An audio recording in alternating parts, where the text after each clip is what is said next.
ಪ್ರಿಯರಾಗಿರ್ತಕ್ಕಂಥ ಆತ್ಮೀಯರೇ, ಯೇಸು ಕ್ರಿಸ್ತನ ಪುಣ್ಯನಾಮದಲ್ಲಿ ನಿಮ್ಮೆಲ್ಲರಿಗೂ ವಂದನೆಗಳು.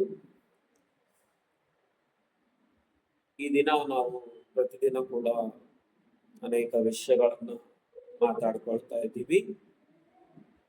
ಈ ದಿನ ಕೂಡ ಒಂದು ವಿಷಯವನ್ನು ನಾವು ಮಾತಾಡಿಕೊಳ್ಳೋಣ. ನಿನ್ನೆ ದಿನ ನಾವು ರಾಯಚೂರು ಎಂಬ ಪಟ್ಟಣಕ್ಕೆ ಹೋಗಿದ್ದೀವಿ.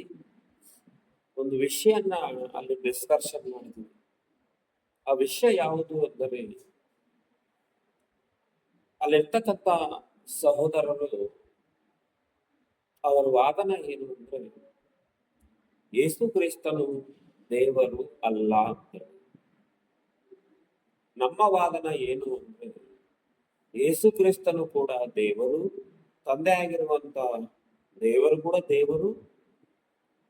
ಈ ರೀತಿಯಲ್ಲಿ ನಾವು ಅವರಿಗೆ ಒಪ್ಪಿಸುವುದಕ್ಕೆ ಅನೇಕ ವಚನಗಳನ್ನ ಬೈಬಲ್ನಲ್ಲಿ ನಮ್ಮ ಮಧ್ಯದಲ್ಲಿರ್ತಕ್ಕಂಥ CH ರಾಜಣ್ಣನವರು, ತುಂಗಭದ್ರಾ ರಾಜಣ್ಣನವರು ಆ ಯುವಕರಿಗೆ ಒಪ್ಪಿಸುವುದಕ್ಕೆ ಹಲವಾರು ಬೈಬಲ್ನಲ್ಲಿರುವಂತ ರೆಫರೆನ್ಸ್ಗಳನ್ನ ತೋರಿಸಿದ್ರು ಕೂಡ ಅವರು ಒಪ್ಪದೆ ಹೋದ್ರು. ಈ ವಿಷಯನ ನಾನು ಯಾಕೆ ಹೇಳ್ತಾ ಇದ್ದೀನಿ ಅಂತಂದ್ರೆ, ಇವತ್ತಿನ ಸಮಾಜದಲ್ಲಿರ್ತಕ್ಕಂಥ ಅನೇಕ ಕ್ರೈಸ್ತವರಿಗೆ ಯಾವ ವಿಧವಾದಂತ ರೀತಿಯಲ್ಲಿ ನಾವು ದೇವರನ್ನ ಆರಾಧಿಸಬೇಕು, ಪೂಜಿಸಬೇಕು, ದೇವರು ಹೇಳಿರುವ ಮಾತುಗಳು, ಅದರಲ್ಲಿರುವಂತ ಸಾರಾಂಶಗಳು ಏನು ಎಂಬುದಾಗಿ ಸರಿಯಾಗಿ ಅರ್ಥ ಮಾಡಿಕೊಳ್ಳಲಾರದೆ ಹೋಗ್ತಾ ಇದ್ದಾರೆ. ಇವತ್ತು ಯೇಸು ಕ್ರಿಸ್ತನವರನ್ನ ಬಹಳ ಸಣ್ಣ ಸ್ಥಾನದಲ್ಲಿ ಇವತ್ತು ಇಟ್ಟು ಮಾತಾಡುವಂತವರು ಈ ಸಮಾಜದಲ್ಲಿ ಎಷ್ಟೋ ಜನರಿದ್ದಾರೆ. ಬೈಬಲ್ನಲ್ಲಿ ನಾವು ನೋಡುವಾಗ ಯೇಸು ಕ್ರಿಸ್ತನಿಗೆ ದೇವರು ಒಂದು ಪ್ರಾಧಾನ್ಯತೆಯನ್ನು ಕೊಟ್ಟಿದ್ದಾರೆ. ಆತನಿಗೆ ಒಂದು ಪ್ರತ್ಯೇಕನ ವಿಷಯ, ಆತನ ಪ್ರತ್ಯೇಕವಾಗಿ ದೇವರು ನೋಡಿದ್ದಾನೆ. ದಾವೀದನನ್ನಾಗಿ, ಸೊಲೊಮೋನನನ್ನಾಗಿ, ಸಾಮುವೇಲನನ್ನಾಗಿ, ಯೆರೆಮೀಯನನ್ನಾಗಿ ಇವರನ್ನ ನೋಡಿದ ಹಾಗೆ ಅಲ್ಲದೆ ಯೇಸು ಕ್ರಿಸ್ತನನ್ನ ಒಂದು ಪ್ರತ್ಯೇಕತೆಯಾಗಿ ಆತನ ಬಗ್ಗೆ ದೇವರು ಮಾತನಾಡಿದ್ದಾನೆ. ದೇವರು ಹೇಳ್ತಾನೆ ಯೇಸು ಕ್ರಿಸ್ತನ ಬಗ್ಗೆ, ಈತನು ನನ್ನ ಪ್ರಿಯ ಕುಮಾರನು, ಈತನಲ್ಲಿ ನಾನು ಆನಂದಿಸಿದ್ದೇನೆ ಅಂತ ಹೇಳ್ತಾನೆ ದೇವರು ಯೇಸು ಕ್ರಿಸ್ತನ ಬಗ್ಗೆ. ಇನ್ನು ಅನೇಕ ಸಂದರ್ಭಗಳಿದಾವೆ, ರೆಫರೆನ್ಸ್ಗಳಿದಾವೆ, ಆಧಾರಗಳಿದಾವೆ. ಯೇಸು ಕ್ರಿಸ್ತನು ಕೂಡ ದೇವರು ಅನ್ನೋದಕ್ಕೆ ನಮಗೆ ಬೈಬಲ್ನಲ್ಲಿ ಸಾಕಷ್ಟು ಆಧಾರಗಳು ಇದ್ರೂ ಕೂಡ, ದೇವರು ಅವ್ರನ್ನ ತಿಳಿಸಿದ್ರು ಕೂಡ ಇವತ್ತು ನಂಬುತ್ತಾ ಇಲ್ಲ ಅಂತಂದ್ರೆ ನಿಜವಾಗ್ಲೂ ನಾವು ಆಲೋಚನೆ ಮಾಡಬೇಕು. ಸಮಾಜದಲ್ಲಿರ್ತಕ್ಕಂಥ ಅನೇಕ ಮಂದಿ ಕ್ರೈಸ್ತವರಿಗೆ ಯೇಸು ಕ್ರಿಸ್ತನಂದ್ರೆ ಬೀಳಲ್ಲ. ಹೌದಾ? ಹೌದು. ಯಾಕೆ? ನಿಜವಾಗ್ಲೂ ಯೇಸು ಕ್ರಿಸ್ತನವರು ಈ ಲೋಕಕ್ಕೆ ಬಂದು ಪ್ರತಿ ಮನುಷ್ಯನ ಪಾಪ ವಿಮೋಚನೆಗಾಗಿ ತನ್ನ ಪ್ರಾಣವನ್ನು ಅರ್ಪಿಸಿದ್ದಾನೆ ಎಂಬುದಾಗಿ ನಾವೆಲ್ಲರೂ ಅರ್ಥ ಮಾಡಿಕೊಳ್ಳಬೇಕು. ಬೈಬಲ್ನಲ್ಲಿ ಯೇಸು ಕ್ರಿಸ್ತನ ಬಗ್ಗೆ ಏನಂತ ಬರೆದಿದೆಯೋ ಒಂದು ಸಾರ್ತೆ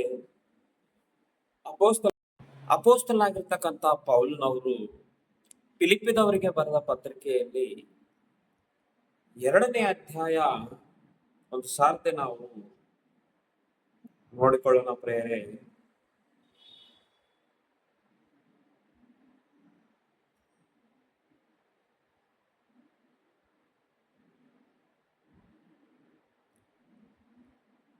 ಅಪೋಸ್ತಲನಾಗಿರ್ತಕ್ಕಂಥ ಪೌಲನವರು ಫಿಲಿಪ್ಪಿದವರಿಗೆ ಬರೆದ ಪತ್ರಿಕೆ 2ನೇ ಅಧ್ಯಾಯ 9ನೇ ವಚನದಿಂದ ನಾವು ಆಲೋಚನೆ ಮಾಡುತ್ತಾ ಹೋದಾಗ ಅಲ್ಲಿ ಹೇಳ್ತಾನೆ, ಈ ಕಾರಣದಿಂದ ದೇವರು ಆತನನ್ನು ಅಂದ್ರೆ ಯೇಸು ಕ್ರಿಸ್ತನನ್ನು ಈ ಕಾರಣದಿಂದ ದೇವರ ಆತನನ್ನು ಅಂದ್ರೆ ಯೇಸು ಕ್ರಿಸ್ತನನ್ನು ಅತಿ ಉನ್ನತ ಸ್ಥಾನಕ್ಕೆ ಏರಿಸಿ ಎಲ್ಲಾ ಹೆಸರುಗಳಿಗಿಂತ ನೋಡ್ರಿ, ಎಲ್ಲಾ ಹೆಸರುಗಳಿಗಿಂತ ಶ್ರೇಷ್ಠವಾದ ಹೆಸರನ್ನು ಆತನಿಗೆ ದಯಪಾಲಿಸಿದನು. ಇದು ಯಾಕೆ ಅರ್ಥ ಆಗ್ತಾ ಇಲ್ಲ ಒಂದು ಸಮಾಜದಲ್ಲಿ? ಆತನಿಗೆ ದಯಪಾಲಿಸಿದನು. ಆಲೋಚನೆ ಮಾಡಿ, ಒಂದು ಪ್ರತ್ಯೇಕತೆ ದೇವರು ಯೇಸು ಕ್ರಿಸ್ತನಿಗೆ ಕೊಡ್ತಾ ಇದ್ದಾನೆ. ಆದದರಿಂದ ಸ್ವರ್ಗ ಮತ್ತೆ ಪಾತಾಳಗಳಲ್ಲಿರುವವರೆಲ್ಲರೂ ಯೇಸುವಿನ ಹೆಸರಿನಲ್ಲಿ ಅಡ್ಡ ಬಿದ್ದು, ನೋಡ್ರಿ, ಯೇಸುವಿನ ಹೆಸರಿನಲ್ಲಿ ಅಡ್ಡ ಬಿದ್ದು ಯೇಸು ಕ್ರಿಸ್ತನೇ ಒಡೆಯನೆಂದು ಪ್ರತಿಜ್ಞೆ ಮಾಡಿ ತಂದೆಯಾದ ದೇವರಿಗೆ ಘನವನ್ನು ಸಲ್ಲಿಸುವರು. ನಾವು ದೇವರನ್ನ ಏನು ಬೇಡಿಕೊಂಡ್ರು ಏನು ಕೇಳಿಕೊಂಡ್ರು ಕೂಡ ಅದು ಯೇಸು ಕ್ರಿಸ್ತನ ಮುಖಾಂತರ ನಾವು ಕೇಳಿಕೊಳ್ಳಬೇಕು ದೇವರನ್ನ. ಗೊತ್ತಾ? ನಮಗೂ ದೇವರಿಗೂ ಮಧ್ಯಸ್ಥನಾಗಿದ್ದಾನೆ ಯೇಸು ಕ್ರಿಸ್ತನು.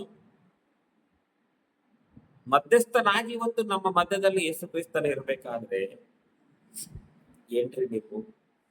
ಏನ್ರಿ ಈ ಸಮಾಜ ಯೇಸು ಕ್ರಿಸ್ತನ ಬಗ್ಗೆ ಯಾಕೆ ಈ ರೀತಿಯಾಗಿ ಮಾತಾಡ್ತಾ ಇದೆಯೋ?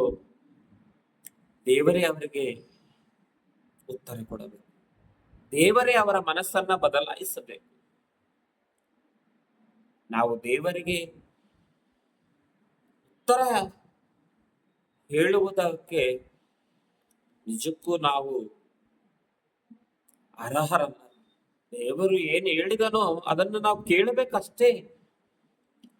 ದೇವರು ಏನ್ ಹೇಳಿದನೋ ಅದನ್ನ ನಾವು ಕೇಳಬೇಕು. ದೇವರು ಹೇಳಿದ್ದನ್ನ ನಾವು ಮಾಡಬೇಕು.